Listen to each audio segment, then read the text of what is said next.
एक गुरु एक शिष्य इथं गोड पत्रिकेमध्ये उल्लेख केलाय. अनेक गुरु अनेक शिष्य परंपरा ही वाढली पाहिजे. तसं गहिनीनाथांनी सगळा सार ज्ञानदादाला दिला आणि या ज्ञानदादाने अनेक गुरु अनेक शिष्य ही परंपरा चालू केली.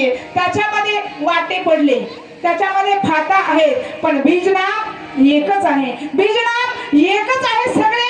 आता जसं आपला कुठेतरी आपण सगळे जर इथं विचार जर केला, नातं जर काढलं तर सगळ्यांचं नातं कुठं ना कुठं तरी जुळलं जातं. त्या पद्धतीने आपला परंपरा ही आदिनाथांपासून ही परंपरा चालत आली. पण आदिनाथांपासून चालत आलेली ही परंपरा याला पुढे फाटा फोडला माझ्या ज्ञानोबरांनी. शके 12 टीका केली ज्ञानेश्वरे सचितानंद बाबा आदरे लेखतो झाला. या ज्ञानोबरांनी विचार केला, समाजाचा विचार केला. या मृत्यू लोकांमध्ये अनेक अशा अनेक जातीमध्ये अनेक धर्मामध्ये माणसं आहेत, पण ब्राह्मण कुळाशिवाय त्या ठिकाणी ग्रंथ वाचायला कुणाला अधिकार नाही, भक्ती करण्याला कुणाला अधिकार नाही. मग मात्र माझ्या ज्ञानोबरांनी मेलेल्या माणसाला जिवंत केलं आणि मेलेल्या माणसाला जिवंत करून हातामध्ये लेखणी दिली. पहिलं ट्रान्सलेशन करणारा, मराठी संवाद साधणारा पहिला लेखक झाला ज्ञानोबराय. वयाच्या 16 वर्षामध्ये ज्ञानेश्वरी सारखा महान ग्रंथ तुमच्या माझ्यासाठी लिहून ठेवलाय. सर्वसाधारणना दिला हरिपाठ. सर्वसाधारण माणसांना, ज्यांना वेदाची भाषा कळत नाही, त्यांना शास्त्र कळत नाही, त्यांच्यासाठी हरिपाठ दिला. आणि मात्र योग्यांना चांगदेव 65 दिली आणि ज्ञानेंना त्या ठिकाणी ज्ञानेश्वरी सारखा ग्रंथ दिला.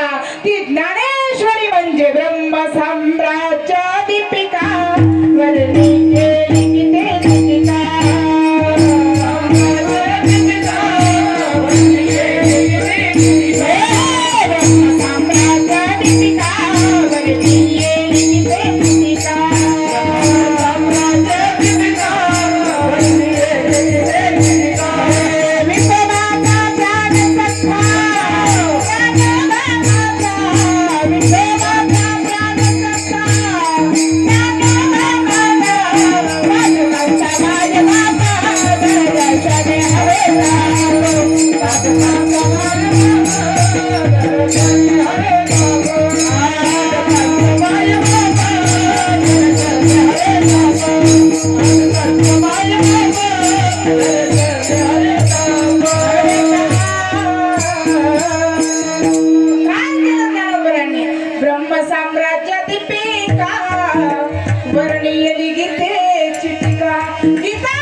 ज्ञानोबरांनी केलं. ज्ञानोबरांनी हा अधिकार तुम्हा मला सर्वसामान्यांना हा अधिकार प्राप्त करून दिला.